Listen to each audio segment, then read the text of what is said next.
kita tidak mengharapkan ini Aceh kembali. Bendera adalah persoalan marwah. Persoalan bendera adalah persoalan yang telah tercantum dalam MOU dan UPA. Ini wajib bagi Aceh. Maka kita dengan tegas dalam keputusan rapat Panglima seluruh Aceh pada hari yang berharga ini, kita menolak dengan tegas untuk disebut makar. Ada pertanyaan? Terkait pemanggilan Tengku Ni, seperti apa tanggapan KPA? Ya itulah, terhadap pemanggilan Tengku Ni tersebut itu tidak beralasan secara hukum. Karena tidak sesuai dengan norma hukum, karena di dalam pasal pemanggilan tersebut disebutkan makar. Karena persoalan bendera adalah masih persoalan politik, belum berhak dibawa ke dalam ranah hukum. Undang-undangnya jelas, perjanjian MOU Helsinki jelas, kanun Aceh juga jelas. Silakan adik-adik wartawan periksa di dalam lembar daerah Aceh. Di situ masih tercatat sebagai kanun Aceh, yaitu Kanun nomor 3 tahun 2013.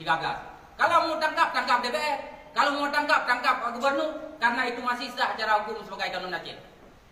Apakah kita ada keinginan untuk mengibarkannya? Karena secara aturan kita sebutkan tadi masih berlaku, masih sah gitu. Ya, itu akan kita kibarkan. Kalau Kapolda masih terus mendesak itu dikatakan makar, kita akan kibarkan karena ini harus berjelas dulu.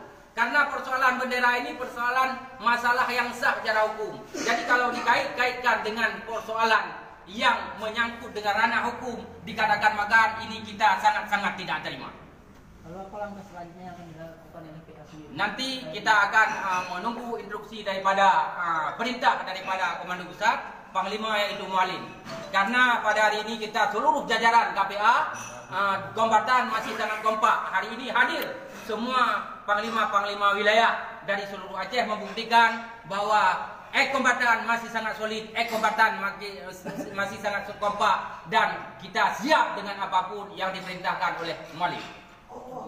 Apakah kita ingin meminta Kapolda untuk menghentikan kasus Tengku Ni? Ya, kita minta Kapolda untuk menghentikan kasus ini karena ini benar-benar tidak sesuai dengan hukum yang berlaku, benar-benar tidak beralasan secara hukum, dan kita juga ini akan laporkan kepada Kapolri tentang persoalan-persoalan yang terjadi di Aceh karena kanun bendera masih sah secara hukum. Oke? Oke, Bang. Selesai. Coba tuh deh, coba.